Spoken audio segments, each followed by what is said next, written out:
people like me. You need people like me so you can point your f***ing fingers and say, that's the bad guy. That's the bad guy. That's the bad guy. That's the bad guy. That's the bad guy.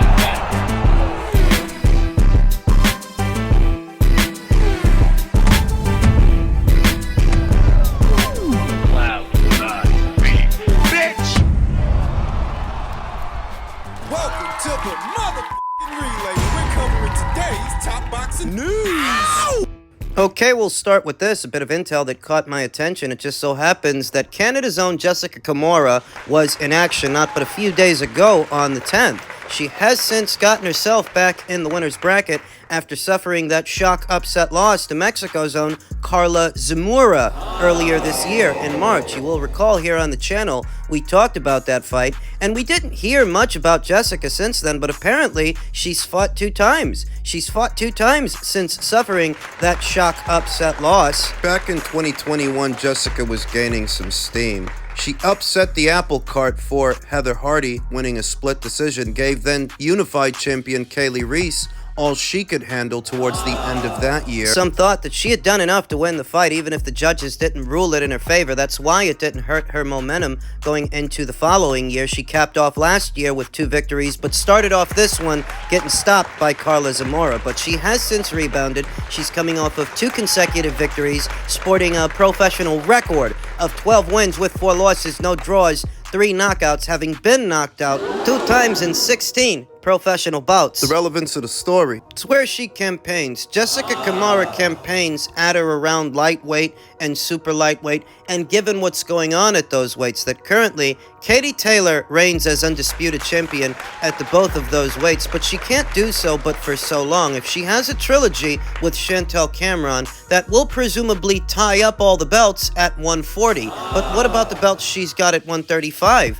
I anticipate that one or some of them could end up going vacant. Jessica Kamara might end up fighting for one of them. She's a capable boxer and a serviceable fighter. The ideal opponent for an unbeaten up-and-comer looking to earn their stripes like Caroline Dubois. Or perhaps an Estelle Mosley. That's at lightweight, 2 divisions north. At welterweight, I wouldn't mind seeing Jessica Kamara take on somebody like Sandy Ryan for Sandy's WBO title. As stated, Jessica is a serviceable fighter and a capable boxer that can put up a fight, put up a decent one. Don't let that shock upset loss to Karla Zamora fool you into thinking that Jessica's a walk in the park. She can fight. She's not big on power, but she can fight. For anyone wondering as to whether or not Jessica can hang, can she deal all the way up there at 147 pounds, need I remind you that the ladies fluctuate in weight a lot more than the guys do. I mean, consider that Michaela Mayer, who used to campaign all the way down there at 130, is currently about to fight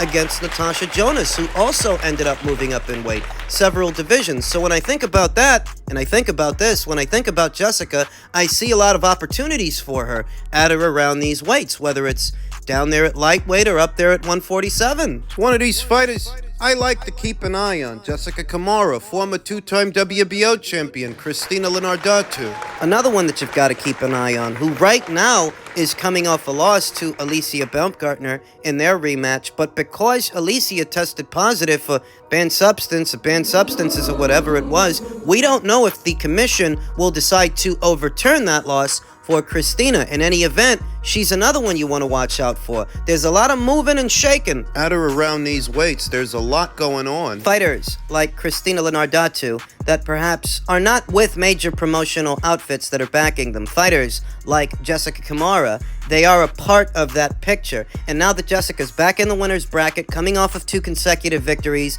that leaves her primed for bigger fights in the coming year. Let's see if she doesn't participate in one. Congratulations to her for getting back in the winner's bracket and capping off this year off a victory and not a loss. Men's super lightweight news. Post-fight thoughts from Ryan Garcia. Ryan said, I'm not gonna lie, that fight with Duarte was scarier than fighting Tank. He didn't look good in that fight. He was getting out-muscled, out-hustled, getting pushed around. I feel like he pulled that knockout out of his ass. I'm not gonna lie, this was scarier than fighting Tank, Garcia insisted.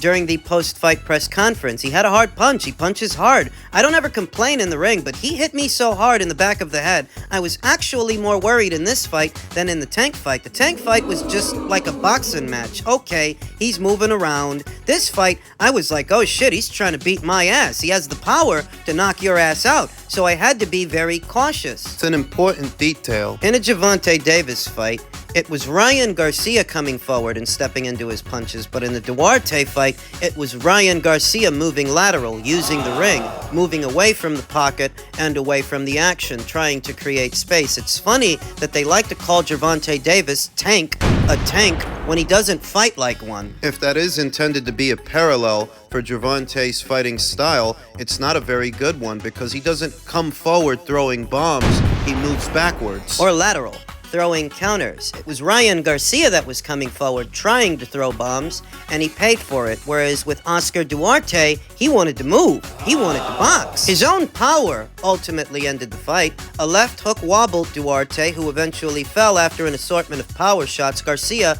was tagged quite a few times with Duarte's left hook prior to that point, but never came close to touching the canvas and ultimately prevailed with his first win in 17 months. His power was strong, but I was surprised by his chin, admitted Garcia. The first round I was catching him clean, and he looked like he was just eating them. By the first and second round, I thought he would go by the end. Then the third. I knew I had to keep putting more pressure on him, but he didn't actually apply any pressure or put Oscar under any pressure. No, Oscar was pressuring Ryan, who was moving lateral back on the ropes, and Ryan happened to catch him with a counter hook that wobbled him. Then he finished him off. Pressure didn't win that fight for Ryan. It was movement and spacing that won him the fight. Counters won him the fight. Ryan continued, I've got to try to stop his momentum somehow. I knew he was tough. I had to fight with some grit, and I finally found the knockout. And credit to him for finding it, because it wasn't looking good. I mean, if we're being honest,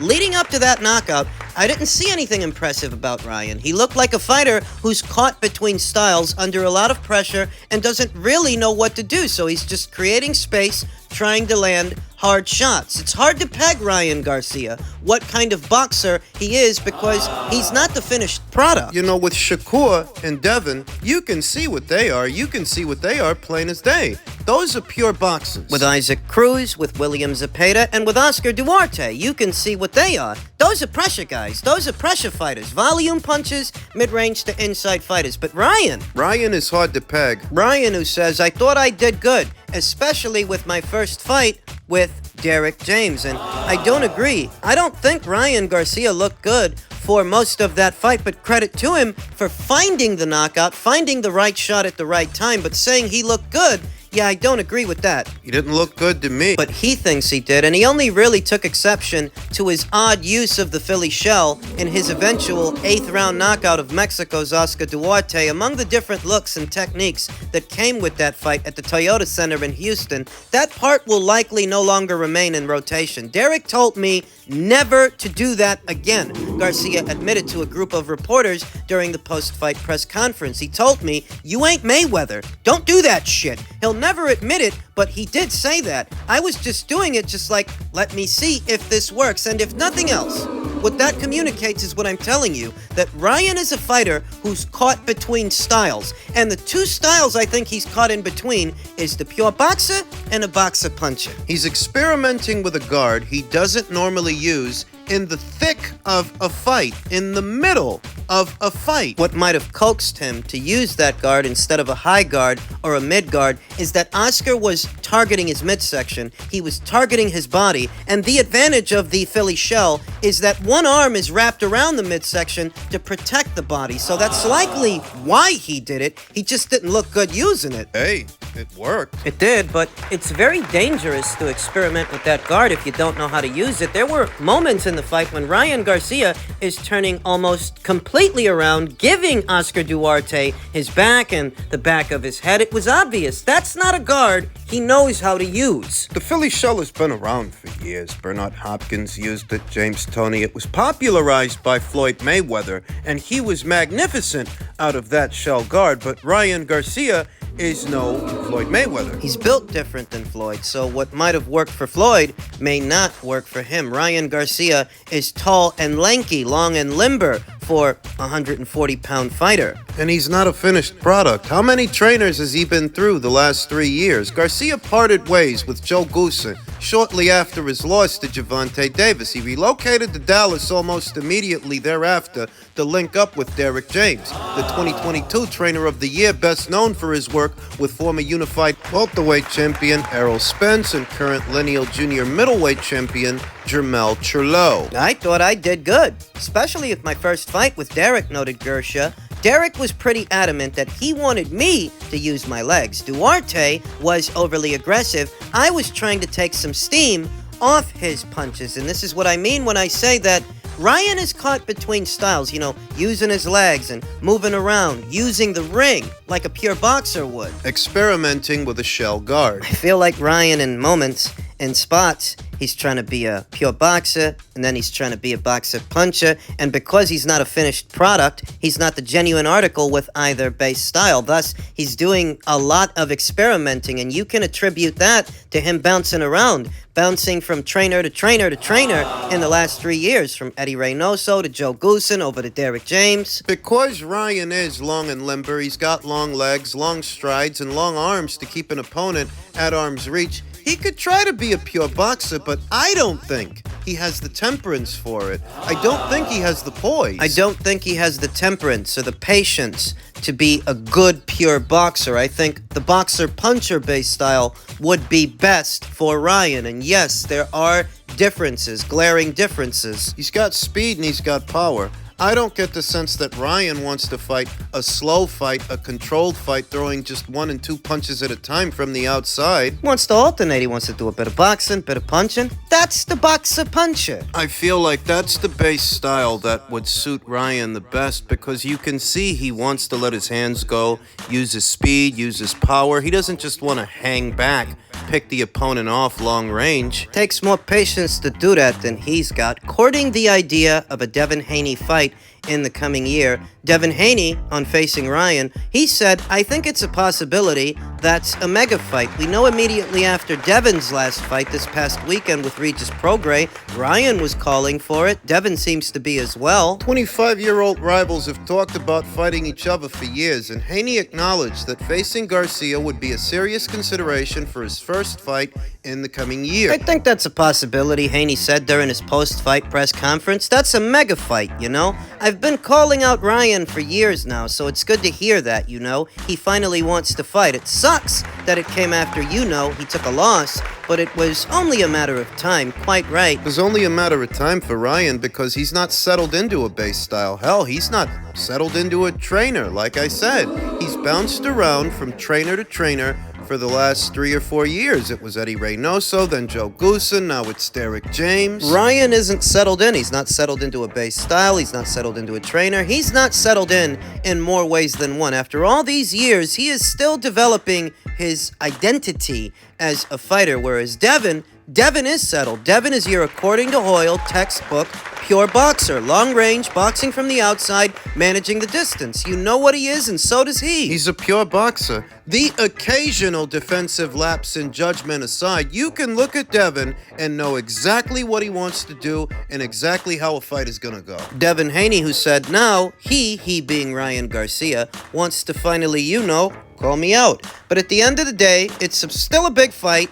And like I said, I'm willing to I want to make the best fights, the biggest fights happen. And I think it can happen. I just don't think that's going to be his next fight. Devon's next fight or Ryan's. I mean, it's come from Oscar, which doesn't necessarily mean it's real, Hearn said in reference to Oscar De La Hoya, Garcia's promoter, but Ryan said so as well. But listen, it's a great fight. Now, earlier this week, I believe it was yesterday or the day before that, the Matchroom... In spite of some initial skepticism on fight night this past Saturday, later on, it seems that the Matchroom boys met up with the boys from Goldenboy Promotions to talk about some business, talk about some fights they can make, and perhaps that's one of them? Somebody told me that the people at Matchroom have options on Devon for at least one more fight.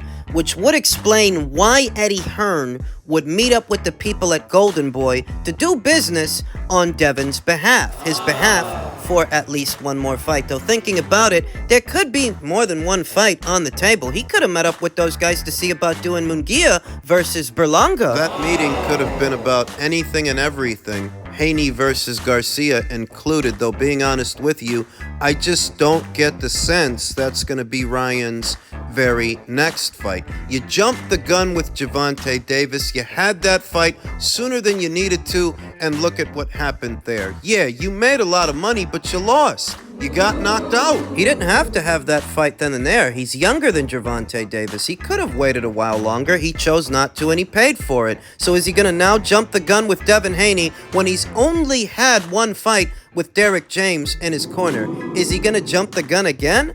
I don't think so. If he does, now or later, I'd have Devon beating him. I'd have Devon beating him because Devon is settled into his identity as a fighter, and Ryan isn't. They're both 25 years old, but Devon is more settled in, and he's a lot further along in his career than Ryan is. You gotta consider that Devon Haney, even if you don't have him in your top 3 or your top 5, he is in a conversation for being one of the best pound-for-pound fighters in his sport, the younger ones. No, not in the top tier, at a second tier, but perhaps towards the end, towards the bottom. Devon Haney, we can say, is at least in that conversation, whereas Ryan isn't. Ryan isn't thought of in that scope. And I'm not trying to be harsh, but nobody views Ryan through that lens as one of the best young pound-for-pound fighters in the sport.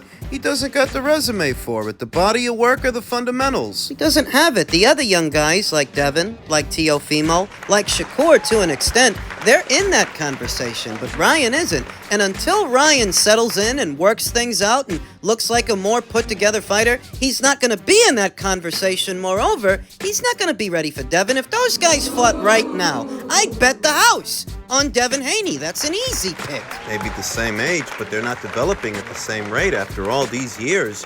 Ryan still needs to develop more. You talk about what base style would best suit Ryan. I already told you, he ain't got the patience and poise to be a pure boxer, and he's certainly no pressure fighter. He ain't got the toughness, the grit, or the tendencies. No, Ryan strikes me as a guy who'd be best suited using that boxer-puncher base style. Style's a bit of a hybrid unto itself because it involves the pure boxer's fundamentals with the pressure fighter's mean spirit, the spite. Boxer punchers have a penchant to go out there looking for a knockout, but they don't throw caution to the wind the same way that pressure fighters do. That sounds like Ryan. And even among boxer punchers, there are different types. You got boxer punchers like Gervonta, Teofimo, and Regis that rely heavily on counterpunching. Ryan's got the speed and power and counters to have some success with that, but there are also other boxer punchers like Canelo that bait their opponents to throw so they can counter what they throw by applying pressure, not just hanging back. In a nutshell, Ryan needs to settle in. He needs to pick a direction and just go. Because him and Devon, they're in very different places as fighters.